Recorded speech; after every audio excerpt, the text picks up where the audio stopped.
بأبي وأمي رسول الله صلى الله عليه وسلم عليه الصلاة والسلام. وصفه صلى الله عليه وسلم من وصفه خلقا. لو أحطنا جميعا بوصفه ما عرفنا أن نصفه صلى الله عليه وسلم في أخلاقه.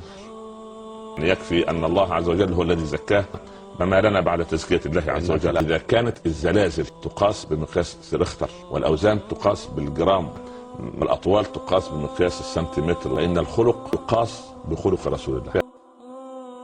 يا سلام عليه الصلاة والسلام. وإنك لعلى خلق عظيم، توضع في كفة، توضع أي أخلاق إنسان آخر في كفة. وصل من الكمال ما لم يصله مخلوق من لدن آدم إلى أن يرث الله الأرض من عليه. وهو ذاهب هو أبي بكر عبد الله بن أريقط، كان الدليل في الهجرة، وخيمة كانت مشهورة استراحة معروفة تسمى خيمة أم معبد بين مكة والمدينة. سلموا، رحبت أم معبد، الزاد خلص وابتعدوا عن مكة. قال أبو بكر رضي الله عنه: ما عندك من طعام يا أمة الله؟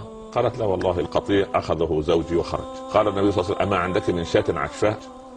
قال: هذه شاة خلفها القطيع. قال: ائتني بها. فتعجبت، نسعى على ضرعها وامتلأ لبنا وسقى ابن أريقط وسقى أبا بكر، ثم سقى أم معبد، ثم شرب وأبقى إناء مليء باللبن، ثم قال الضرع: اخلص، فقمص وغادر رحلوا.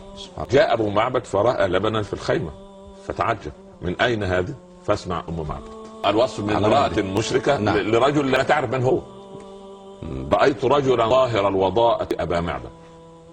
إذن هو يأخذ اللب بهذا المنظر، حسن الخلق، يعني أول ما تراه لازم تحترمه، مليح الوجه، في وجهه ملاحة، لم تعبه ثجلة، يعني بطنه ليس كبيرا، ليس له كرش، يعني مستوي القامة، ولم تزر به صعلة، يعني رأسه ليست صغيرة ولا كبيرة ضخمة، متوسطة. سبحان الله. قسيم وسيم. قسيم يعني جسده مقسم تقسيم عجيب. في عينيه دعج، سواد الحدقة وبياض البياض، وفي أشفاره وطف، الرموش طويلة، وفي صوته صحل، يعني في صوته زي بحة يسيرة مش حادة، ورخيم الصوت. أحور، يعني عينه حوراء فيها سواد طبيعي. أكحل، ما تشوفه تقول دع في عينيه كحل. أزج، حواجب مقوسة، مش لهي خط مستقيم ولا مشدودة فوق. وبعدين في عنقه سطع، مستوي العنق، وفي لحيته كثافة. انظر بقى إلى وصفها العام بقى. إذا صمت فعليه الوقار، إذا تكلم سما وعلاه البهاء.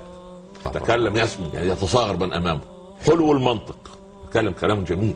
فصل لا نزر ولا هذر، لما يتكلم يحدد الكلام، لا يطيله ولا فيه هزار ويخرج عن حدوده. كأن منطقه خرزات نظم ينحدرن من فمه، لما يتكلم كأن فيه درر أو أحجار كريمة تخرج من فمه، لؤلؤ. هذا وصف مشركة، لا إله إلا الله. أبهى الناس وأجمله من بعيد، لما تشوف كده تجد بهاء وجمال، وأحلاه وأحسنه من قريب. ربعة، يعني طويل ولا قصير. ربعة لا تشنأه عين من طول ولا تقتحمه عين من قصر. سبحان الله. غصن بين غصنين لكنه انظر الاغصان الثلاثه. غصن بين غصنين، بكر الصديق وعبد الله بن أريقط.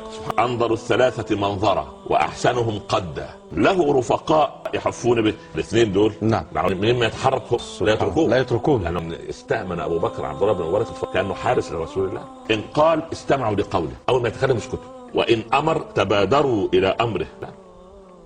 محفود، يعني تحترمه ترحب به.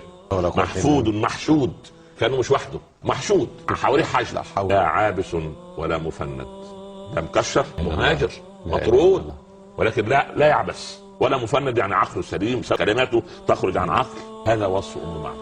أبو معبد جاء فقال: أين ما هذا اللبن؟ فوصفت الوصف ده.